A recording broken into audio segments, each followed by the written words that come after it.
Hey, I'm Austin, and today on Animal Quests, I'm covering 6 deaths in the safari, from a lodge owner in Zimbabwe who stepped out toward an elephant he had watched move off before, to a researcher in Kenya who walked 100 feet to the camp latrine without waking her tent mate. But first, a walking trail on the Nile in Uganda, where a content creator stepped off the path and put herself between a hippo and the water. The morning of September 4th, 2016, arrived warm and wide over the north bank of the Nile in Murchison Falls National Park. The air at this hour was already holding the full weight of the late dry season. The grass on the elevated bank path pressed gold and short, the river below moving gray and slow in the early light. The walking group had left the lodge before 7, single file along a riverbank trail that gave a clear sightline to the water and the animal activity below. 40 minutes into the walk, the lead guide stopped. Rachel Hayes was 27, a travel content creator from Nashville, Tennessee, with approximately 6,500 Instagram followers. She had been building her account for 2 years around solo female travel, hotel reviews, food stalls, transport logistics, the specific visual grammar of aspirational travel content. This was her first trip to East Africa, and she had planned it around its visual potential: the Nile, the game, the waterfalls, the kind of footage that performs well against the backdrop of the Ugandan bush. She was monetizing at a small scale: brand partnerships, affiliate links, a modest income that depended on the quality and frequency of what she posted. The way that she read every situation on that trip, and probably on every trip before it, was through the lens of what it looked like, not what it was, not what it could do, but what angle it offered and what frame it produced. None of that made her reckless in any obvious sense. It made her someone who, confronted with a better image 30 feet off the path, read the distance as manageable rather than as the thing that was going to end the trip permanently. The guide stopped the group and pointed toward a large adult male hippo hauled out on the lower bank, approximately 15 feet below and 60 feet ahead, half in the vegetation at the water's edge, largely still, its bulk pressed against the soft ground near the river margin. He told the group what he told every group in this configuration: the animal was on land, cut off from the river, and a hippo cut off from the river on a warm morning is the most dangerous thing on that path. He began moving the group quietly forward on the upper trail, maintaining distance, keeping them past and clear. Rachel fell behind. The guide was managing the other guests around a bend and did not notice she had stopped. From the path, the angle on the hippo was elevated, looking down at its back rather than across at it, the wrong frame for what she needed. She looked at the slope below the path. She moved off the path down the bank on the water side and crouched, positioning herself below and to the left of the hippo. She was now directly between it and the river. There's a specific thing she did there that I want you to hold. She didn't approach the hippo. She put herself on the water side of it, between the animal and the one thing it needed. A hippo on land has one priority and one direction. She stepped into that direction and crouched down. Hippopotamuses charge toward water when threatened on land, not at the obstacle, but through it. They reach 19 miles per hour on open ground, meaning 60 feet closes in under 3 seconds. A bite to the torso from an animal this size is frequently fatal without immediate surgical intervention, not because hippos are predators, but because the mechanical force alone produces injuries that cannot be managed in the field. The hippo came off the bank the moment Rachel's shape registered below it on the water side. There was no vocalization, no preliminary movement. It shifted from still to committed in a single motion. Rachel had no angle of retreat. The bank slope rose behind her. The river was ahead. The hippo was already between. The charge covered the distance in under 3 seconds. The bite took her across the upper torso and side. She went down on the lower bank. The hippo continued into the river. The guide heard the impact from the path above and descended immediately. Rachel was alive when he reached her, but the injuries from a full contact hippo bite at that scale could not be managed in the field. The mechanical force alone was sufficient to cause damage that required immediate major surgery to address. The lodge coordinated emergency evacuation. The nearest surgical facility was hours away by road and air combined. Rachel Hayes died before the evacuation could be completed. Her stabilizer rig was recovered on the bank slope. Her iPhone was still recording when found. Both were surrendered to local wildlife authorities and not released. The lodge suspended walking safaris on that section of trail pending a formal review. The guide was cleared following an investigation that confirmed the group had been briefed and that Rachel had left the path without his knowledge. Rachel was 2 posts into a 4-day content trip when she left that path. She was not doing anything that felt extreme in the moment. She was repositioning for a better frame, the way she had repositioned on 100 other shoots. What she did not account for was that repositioning on the water side of a hippo is not a creative decision. It is a position in a sequence that the Hippo was going to complete regardless of what she intended. Her stabilizer rig was recovered on the path where she had left it. The iPhone was still recording when found, but the angle was wrong and the frame was empty. The shot she crossed the bank for does not exist. The next story is also about someone who had done a thing before without consequence and read that record as permission to do it again. The animal was different. The outcome was not. The evening of April 19th, 2014 came in dry and cooling over the private conservancy bordering Gonarejo in southeastern Zimbabwe. The dry season at this time of year has a particular quality in this part of the country. The bush thinning, the grass cropped to low straw, the light at dusk holding longer than it seems to over the open scrubland. The bush along the conservancy's eastern boundary ran thick where it met the park, the ground cover high enough in places to conceal a large animal entirely. The game drive vehicle stopped on the main track at around 6 in the evening. Owen Harker was 49, a British-born lodge owner and amateur naturalist who had been running a small private camp on the Gonarejo boundary for a decade. He had not come from a guiding background. He had been a commercial engineer in London who sold his business in his late 30s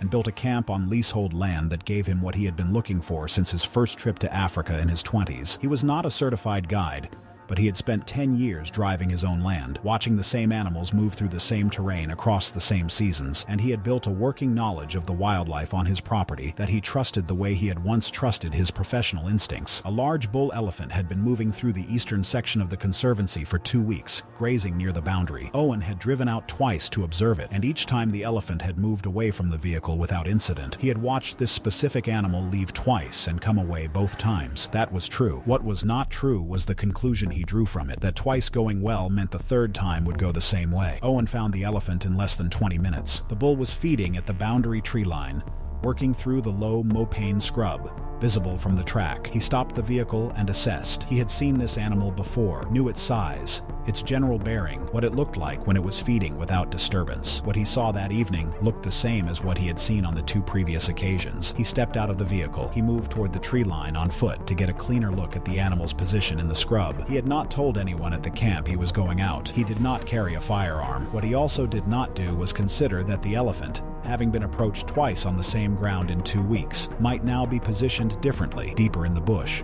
quieter, less visible, already oriented. He was approximately 20 feet from the vehicle when the elephant came through the bush from an angle he had not accounted for, already in a committed charge, already past the distance where anything Owen could do would change the outcome. 2 times before, Owen drove out to that elephant and it moved off. That's not a pattern. That's luck running at the same speed as his confidence. And on April 19th, they finally separated. African elephants at full charge reach over 15 miles per hour. With body mass that direct impact on foot is rarely survived. A large bull that has been pressured repeatedly does not always grow more tolerant of that pressure. The third encounter does not come with a warning. At 20 feet, Owen had no time and no options. The elephant was already committed. It came through the bush before Owen completed the turn, the full weight of it closing the distance in under 2 seconds. He was struck and went down. The elephant did not disengage after the first contact. It turned and drove through the same ground again before withdrawing into the thorn scrub and going quiet. A camp staff member found Owen near the conservancy track the following morning when he had not returned the previous evening and had not responded to radio calls. He had been dead for hours. No footage existed. Local authorities were notified. His family in the United Kingdom was informed through diplomatic channels. The inquest returned a verdict of accidental death by animal attack. The elephant was located inside the park boundary 2 days later by wildlife officials. Owen Harker had 10 years on that land. He had watched this specific animal move off twice and come away both times. What he had not accounted for was the difference between an elephant moving away and an elephant that had run out of tolerance for the same approach on the same ground. He never got the chance to update his understanding. The next story also involves a river and a decision that looked small in the moment. It happened in full daylight, on a canoe safari lunch stop, after the guide had said twice not to go near the water. The crocodile was already in the shallows before he stepped toward it. The afternoon of July 31st, 2015 arrived warm and flat over the lower Zambezi. This stretch of the river marks the border between Zambia and Zimbabwe, moving wide and brown through a valley that opens here into broad channels and long white sandbars exposed by the dry season. The canoe group had been on the water since before 7, 4 guests and 2 guides running Canadian-style canoes down the main channel. The game team on both banks working the waterfront in the dry season heat. The guides pulled the canoes up on a broad sandbank just after 1 in the afternoon for the midday stop. James Whitmore was 38, a financial consultant from Bristol who had been planning this trip for 2 years. His previous Africa trips had been vehicle-based. He had booked the canoe safari specifically for the proximity it offered, the chance to be on the water at eye level in the animal's environment rather than above it from a Land Cruiser seat.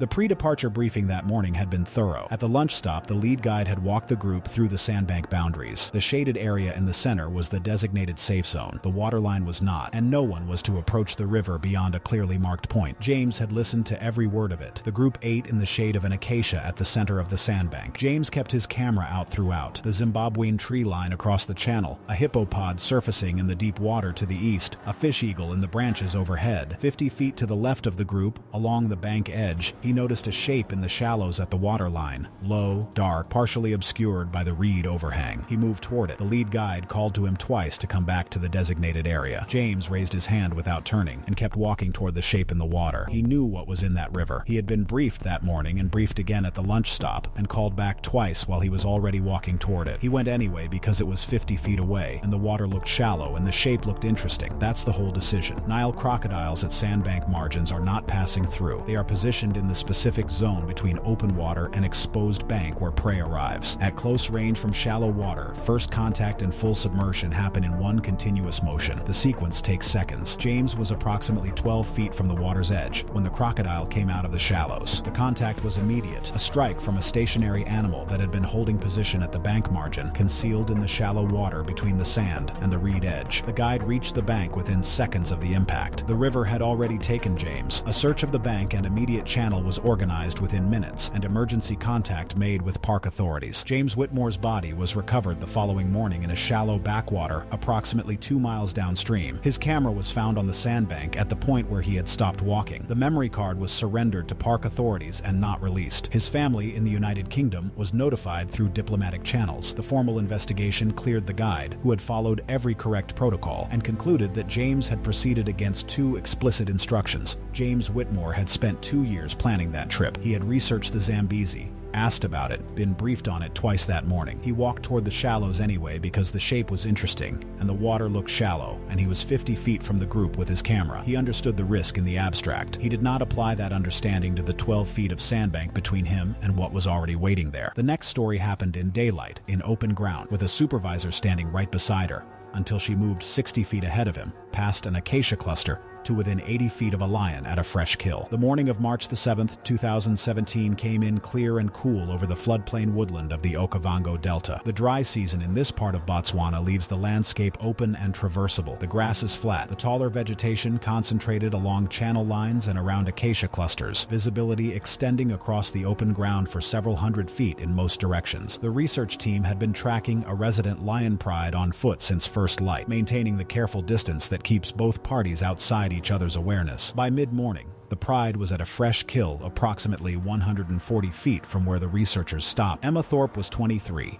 a British gap-year volunteer placed at a wildlife research station in the Okavango Delta through a conservation program. She had a background in biology, genuinely interested, not just filling time, and was working toward a conservation science degree. She had been at the station for 6 weeks. 6 weeks is long enough to feel like you understand what you are looking at, and not long enough to know the difference between understanding an animal and knowing what it will do when you walk toward it at the wrong moment. It is also long enough to have been around something dangerous many times without incident, to have stood at the distances the supervisor held and watched lions move through the floodplain, and thought, consciously or not, that the distances were conservative rather than necessary. Emma had the kind of enthusiasm that functions as confidence before it has been tested, and 6 weeks of uneventful fieldwork had done nothing to test it. On the morning of March 7th, that was about to change. The supervisor stopped immediately when the team reached visual contact of the kill and held their position, explaining, with the calm specificity of someone who had seen this situation go wrong, that approaching a lion at a fresh kill on foot was one of the most dangerous things a person could attempt in open bush. A feeding lion at a carcass does not give the extended warning displays it offers in other contexts. It charges what enters its space. Emma had her field research tablet recording. From their position, the kill was partly screened by a low acacia cluster. She could see the movement of the animals around the carcass, but not clearly enough to log the individual behavioral data the research required. The male was at the kill,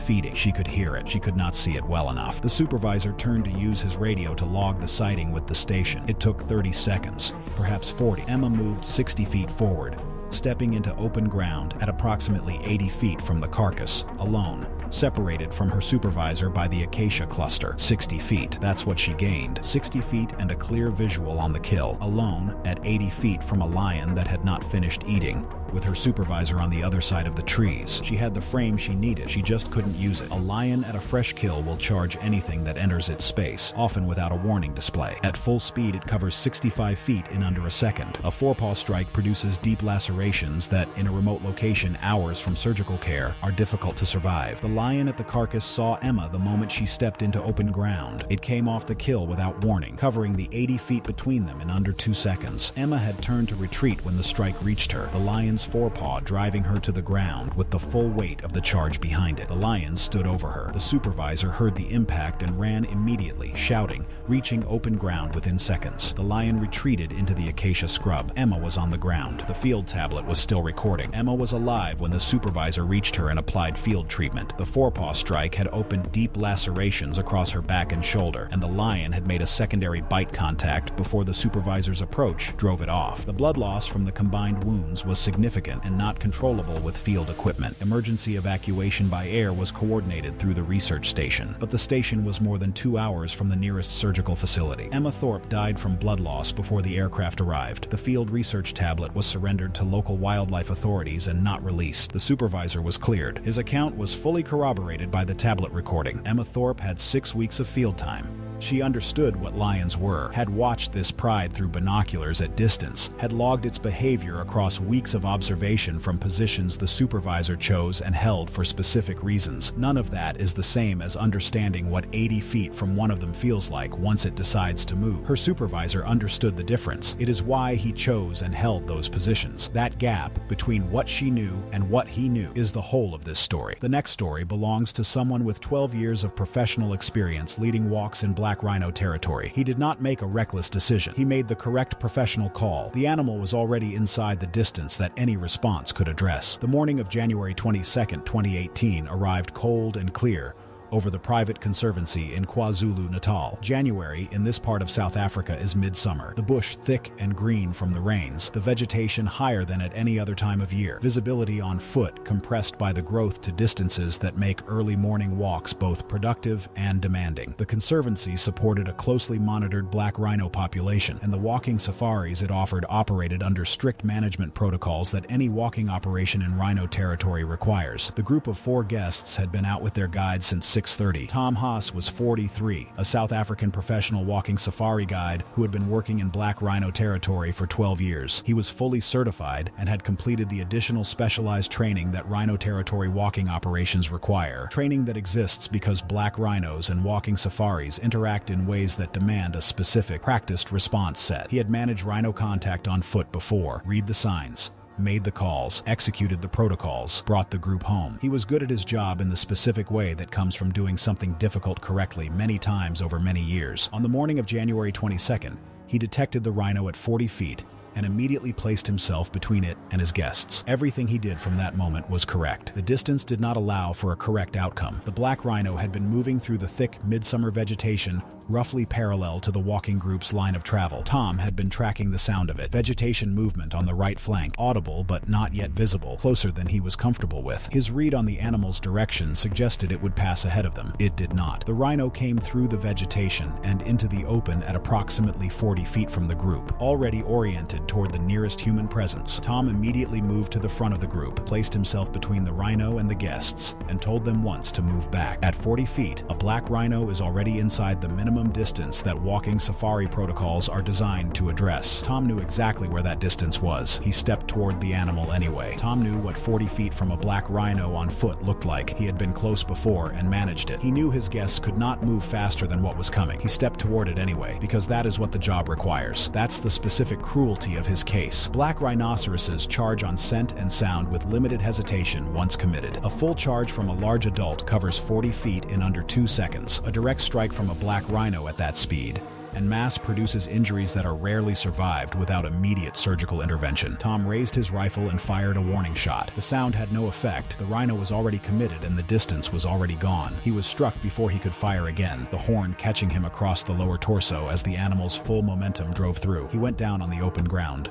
The guests had moved back to the nearest large trees. The rhino disengaged after the initial contact and moved back into the thick vegetation. Tom was on the ground. One of the guests, a retired physician, reached him within seconds and began field treatment. Two others activated the emergency locator beacon on Tom's pack. Tom Haas sustained severe abdominal injuries from the horn contact. He was conscious when the guests reached him. He died before the Conservancy emergency vehicle arrived. Footage from two guests' cameras was surrendered to local wildlife authorities and not released. The Conservancy and the Professional Guiding Association each conducted formal investigations. Both concluded that Tom had followed every correct protocol in the correct sequence. The outcome was the result of the distance at which the rhino was detected, inside any margin that procedure could address. Tom Haas spent 12 years leading walks in black rhino territory and brought every group home. On January 22, 2018, he detected the rhino at 40 feet, placed himself between it and his guests, fired the warning shot, and held the line. Every one of those things was correct. What I keep coming back to with Tom's case is how completely it resists the framing of the others in this episode. There is no bad decision to point at, no moment where he ignored a warning or stepped past a boundary he knew he should not cross. He did his job. The animal was already too close when he found it. Those two things happened at the same time, and the outcome was the same as every other story here. That is not a lesson about what he should have done differently. It is a lesson about what the bush is, regardless of how well you know it. The last story happened on dry land, in the dark, on a path 100 feet long that a woman had walked dozens of times before. The animal had been at the edge of the camp before she stepped outside. She did not know that until her torch reached it. The night of August 8, 2014 had settled cold and still over the research camp in the Tsavo West area. August in this part of Kenya is the depth of the dry season, the bush compressed and sparse, the ground hard, the darkness outside the camp perimeter, lights absolute and unmarked. The camp was a small cluster of canvas tents on a raised dirt platform 18 miles from the nearest settlement, with a rope line rather than a fence marking the perimeter, and a pit latrine set 100 feet downwind of the inner sleeping area. At 2 in the morning, most of the camp was asleep. Lena Fischer was 37,